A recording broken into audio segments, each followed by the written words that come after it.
Assalamualaikum warahmatullahi wabarakatuh.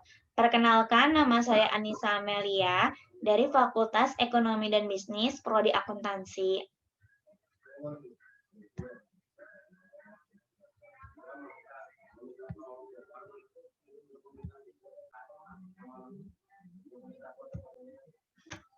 Iya, jadi di sini saya ingin mempresentasikan pola pengembangan paragraf. Pola pengembangan paragraf adalah bentuk pengembangan kalimat utama ke dalam kalimat-kalimat penjelas.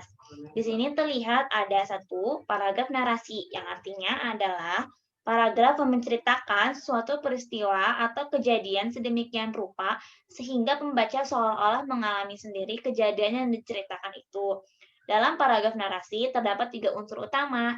Yang pertama tokoh-tokoh, yang kedua kejadian, dan yang ketiga latar ruang atau waktu. Berdasarkan jenis materi pengembangannya, paragraf narasi ini terbagi ke dalam 2 jenis, yaitu narasi fiksi dan narasi non-fiksi. Narasi fiksi adalah narasi yang mengisahkan peristiwa-peristiwa imajinatif, contohnya novel dan cerpen. Sedangkan narasi non-fiksi adalah narasi yang mengisahkan peristiwa-peristiwa faktual, suatu yang ada dan benar-benar terjadi, contohnya biografi dan laporan perjalanan. Selanjutnya ada paragraf deskripsi. Paragraf deskripsi adalah jenis paragraf yang menggambarkan sesuatu dengan jelas dan terperinci. Pola pengembangan paragraf deskripsi ini antara lain yaitu pola pengembangan spasial dan pola sudut pandang. Pola spansial adalah pola pengembangan paragraf yang didasarkan atas ruang dan waktu.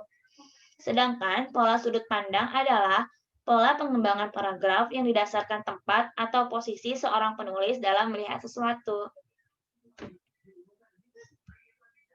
Selanjutnya ada paragraf eksposisi. Paragraf eksposisi adalah paragraf yang memaparkan atau menerangkan suatu hal atau objek. Terdapat 3 pola pengembangan paragraf eksposisi, yaitu cara proses, yang kedua sebab dan akibat, dan yang ketiga ilustrasi. Yang pertama ada pola proses yang merupakan suatu urutan dari tindakan-tindakan atau perbuatan-perbuatan untuk menciptakan atau menghasilkan sesuatu atau urutan dari suatu kejadian atau peristiwa. Yang kedua ada pola sebab akibat, dan yang ketiga ada pola ilustrasi. Di sini juga ada paragraf argumentasi. Mari kita bahas dan kita ulas apa itu persamaan paragraf argumentasi dan eksposisi, dan juga apa perbedaan paragraf argumentasi dan eksposisi. Di sini persamaannya adalah yang pertama, argumentasi dan eksposisi sama-sama menjelaskan pendapat, gagasan, dan keyakinan kita. Yang kedua, argumentasi dan eksposisi sama-sama memerlukan fakta yang diperkuat atau dipenjelas dengan angka, peta, grafik, diagram, gambar, dan lain-lainnya. Yang ketiga, argumentasi dan eksposisi sama-sama memerlukan analisis dan sintesis dalam pembahasannya. Yang keempat, argumentasi dan eksposisi sama-sama menggali idenya dari pengalaman, pengamatan dan penelitian, sikap dan keyakinan. Lalu, perbedaan paragraf argumentasi dan eksposisi itu apa ya? Yang pertama, tujuan eksposisi hanya menjelaskan dan menerangkan kepada pembaca untuk memperoleh informasi yang sejelas-jelasnya. Yang kedua, argumentasi ini menyetujui bahwa pendapat sikap dan keyakinan itu benar. Jadi dia bertujuan untuk mempengaruhi pembaca sehingga menyetujui semua yang bahwa pendapat dan sikap keyakinan kita itu benar.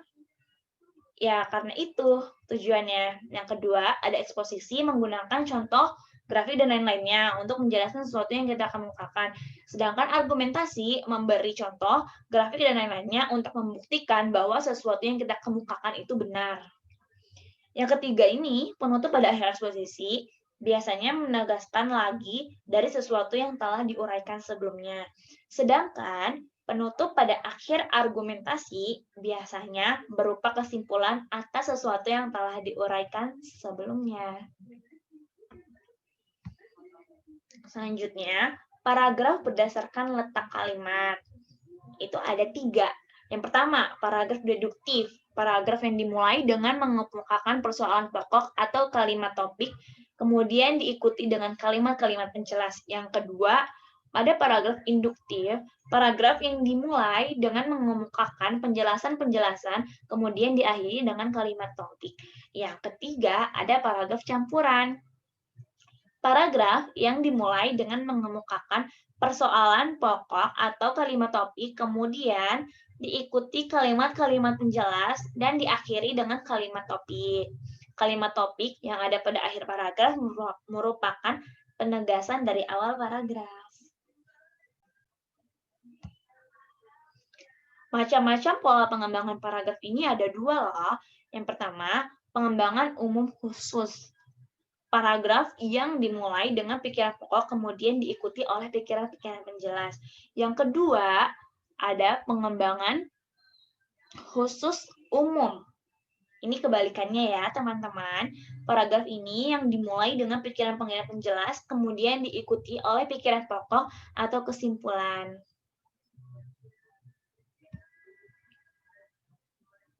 Adapun syarat-syaratnya, yang pertama kepaduan koherensi, ya kan? Yang kedua ada kesatuan pikiran, yang ketiga ada kelengkapan paragraf. Ya, sekian dan terima kasih. Kurang lebihnya saya mohon maaf. Wassalamualaikum warahmatullahi wabarakatuh.